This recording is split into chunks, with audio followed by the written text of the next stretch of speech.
Hello everyone, welcome to Deepa's kitchen. आज मी बनवणार आहे दुधाच्या साईपासून तूप तर बनवणारच आहे, पण त्याच्यापासून पण अजून 2 आयटम अजून बनवणार आहे।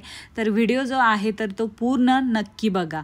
तर इथे 2 आठवड्याची दुधावरची साय जी असते ना, तर ती मी साचवून 2 आठवड्यापासून ठेवतीये।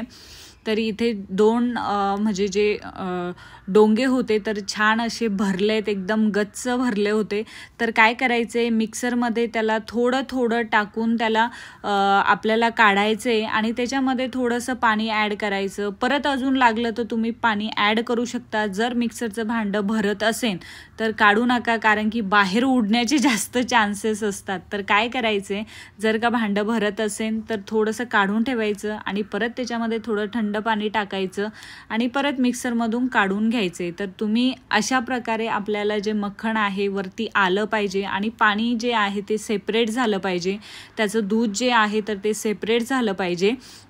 इथपर्यंत आपल्याला त्याला मिक्सरमधून काढायचं आहे। तरी इथे बघू शकता मी थोडं करून सगळं जे दोन्ही भांड्यामधलं जे आहे तर ते काढून घेते आणि थोडंसं पाणी ॲड करून, तुम्ही याच्यामध्ये पाण्याच्या ऐवजी बर्फ पण टाकू शकता। बर्फाने अजून लवकर होतं, पण मी इथे नॉर्मल थंड पाणीच टाकते आणि लगेच जसं फ्रीजमधून काढलं ना भांडं की लगेच मी बनवायला सुरुवात करते। असं काही नाही की बाहेर काढून ठेवणार आणि मग नंतर ते बनवणार। मी डायरेक्टली बनवायला स्टार्ट करते, तर एकदम परफेक्ट पण बनतं, काही खराब होत नाही। तर जसं मी सांगितलं, तुम्ही बर्फ टाकूनही याला मिक्सरमधून काढू शकता, नाहीतर थंड पाणी टाकूनही त्याला मिक्सरमध्ये काढून घेऊ शकता। तर मस्त जे मक्खन आहे ते सेपरेट झालंय आणि त्याचं जे दूध आहे तर ते पण सेपरेट झालंय। तर एकदम मस्त असं जे मक्खन आहे एकदम भारी वाटत होतं। तर इथे मी काय करते की दुसऱ्या पातेल्यामध्ये त्याला ट्रान्सफर करते आणि जे पण म्हणजे हाताने काढता येत नाही तर काय करायचे, एखादी चाळणी घ्यायची आणि त्या चाळणीतून जे दूध आहे आणि मक्खन जे सेपरेट झालेलं आहे तर ते गाळून घ्यायचे। आणि एवढं म्हणजे मी हातानेच बरंचसं काढून घेतलं होतं, चाळणीमध्ये गाळण्याचं पण म्हणजे गाळलं मी, म्हणजे थोडंफार निघलं त्याच्यामध्ये। तर जे दूध आहे तर ते फेकायचं नाही आहे, मी तुम्हाला समोर सांगतेच की त्याच्यापासून काय बनवायचं आहे। तर इथे जे मक्खन आहे तर ते त्याच्यामध्ये 2 ग्लास पाणी मी टाकलंय, थंड पाणी टाकलंय, म्हणजे नॉर्मल टेम्परेचरचंच पाणी मी त्याच्यामध्ये टाकलंय। फ्रीजमधलं पाणी वगैरे असं काही घेतलं नाही आहे। तुमच्याकडे फ्रीजमधलं पाणी असेल तर तुम्ही टाकू शकता, पण तसंही आता थंड वातावरण आहे तर फ्रीजमध्ये पाणी तर जास्त करून कोणी ठेवत नाही, तर त्याच्यासाठी मी नॉर्मलच पाणी घ्यायचे। जर उन्हाळा असेल तर तुम्ही थंड पाणी घेऊ शकता।